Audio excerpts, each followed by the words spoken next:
নমস্কার, পাকবিচিত্রা সকলকে স্বাগত জানিয়ে আমি আজ আরেকটি নতুন রেসিপি করে দেখাবো। কাঁচা আম দিয়ে রুই মাছের পাতলা ঝোল। তার জন্য এখানে আমি 4 পিস রুই মাছ নিয়েছি। মাছ আমি ভালো করে ধুয়ে নিয়েছি। আপনারা চাইলে কাতলা মাছ দিয়েও এই রেসিপিটি করতে পারেন। আমি এখানে রিং পিস নিয়েছি, আপনারা চাইলে অন্য পিস দিয়েও করতে পারেন। এখন নুন হলুদ মাখিয়ে নেব।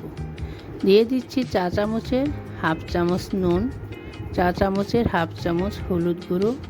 এখন ভালো করে মাখিয়ে নেব। দেখুন আমার মাখানো হয়ে গেছে। এখন আমি 10 থেকে 15 মিনিট রেস্টে রেখে দিব, যাতে করে মাছের ভিতরে নুন হলুদ ভালো করে ঢুকে যায়। এখানে একটি মিডিয়াম সাইজের সাদা আলু নিয়েছি। আলু আমি লম্বা পিস করে কেটে নিয়েছি। এখন নুন হলুদ মাখিয়ে নেব। তার জন্য দিয়ে দিচ্ছি অল্প পরিমাণে নুন আর অল্প পরিমাণে হলুদ গুঁড়ো। এখন ভালো করে মাখিয়ে নেব। দেখুন আমার মাখানো হয়ে গেছে। এখানে একটি মিডিয়াম সাইজের কাঁচা আম নিয়েছি। আম আমি লম্বা করে কেটে জলে ভিজিয়ে রেখেছি। এতে টক ভাগ একটু কম লাগবে। আর আমের খোসা ছাড়ানোর সময় আমের সবুজ অংশ ভালো করে ছাড়িয়ে নিলে টক কম লাগে। এখন মাছ ভেজে নেব।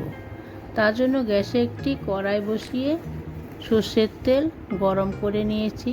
রান্না আমি সর্ষের তেলে করব। এখন মাছ দিয়ে দিচ্ছি। এখন উল্টে দিচ্ছি। এ সময় গ্যাস আমি মিডিয়ামে রেখেছি। দেখুন ভাজা হয়ে গেছে। এখন নামিয়ে নিচ্ছি। মাছ আমি একটু লাল করে ভেজে নিয়েছি।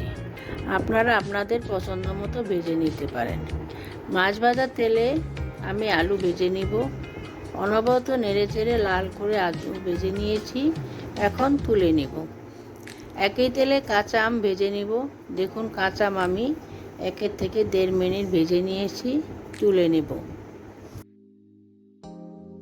এখন ফোড়নে দিয়ে দিচ্ছি 2টি শুকনো লঙ্কা, চা চামচের হাফ চামচ পাঁচফোড়ন ভেজে নেব যতক্ষণ ফোড়ন থেকে সুগন্ধ না বেরোচ্ছে। দেখুন আমার ফোড়ন ভাজা হয়ে গেছে। ফোড়ন থেকে একটা সুগন্ধ বেরোতে শুরু করেছে। এখন দিয়ে দিচ্ছি অল্প পরিমাণে একটু নর্মাল জল, যাতে মশলা পুড়ে না যায়।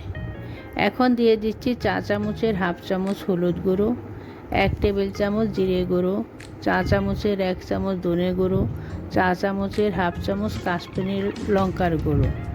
সম্পূর্ণ অপশনাল, আপনারা চাইলে দিতেও পারেন নাও পারেন। আমি একটু কালারের জন্য দিয়েছি। আর দিয়ে দিচ্ছি চা চামচের হাফ চামচ নুন। এখন নেড়েচেড়ে 1 মিনিট কষিয়ে নেব। এখন দিয়ে দিচ্ছি চা চামচের হাফ চামচ কাঁচা লঙ্কা পেস্ট। এখন ভালো করে কষিয়ে নেব 3 থেকে 4 মিনিট। দেখুন আমার কষানো হয়ে গেছে।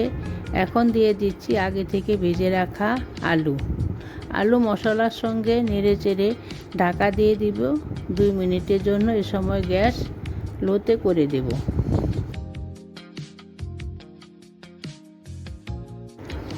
দেখুন 2 মিনিট হয়ে গেছে। এখন গ্রেভি করার জন্য জল অ্যাড করে দিব। এখন ফুটে উঠতে দেব।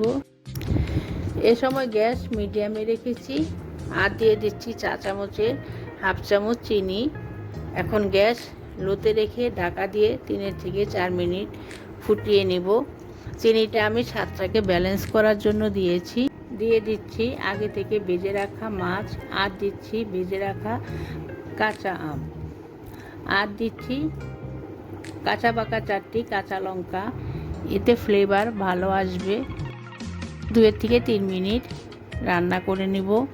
এ সময় গ্যাস লো টু মিডিয়ামে রেখেছি। এখানে নুন ঝাল আপনারা আপনাদের স্বাদ মতো দেবেন। দেখুন আমার কাঁচা পাকা আম দিয়ে রুই মাছের পাতলা ঝোল তৈরি হয়ে গেছে। আমি যেভাবে রান্না করলাম আপনারাও এই গরমে দুপুরে ভাতের সাথে খাবেন, দেখবেন খুব ভালো লাগবে।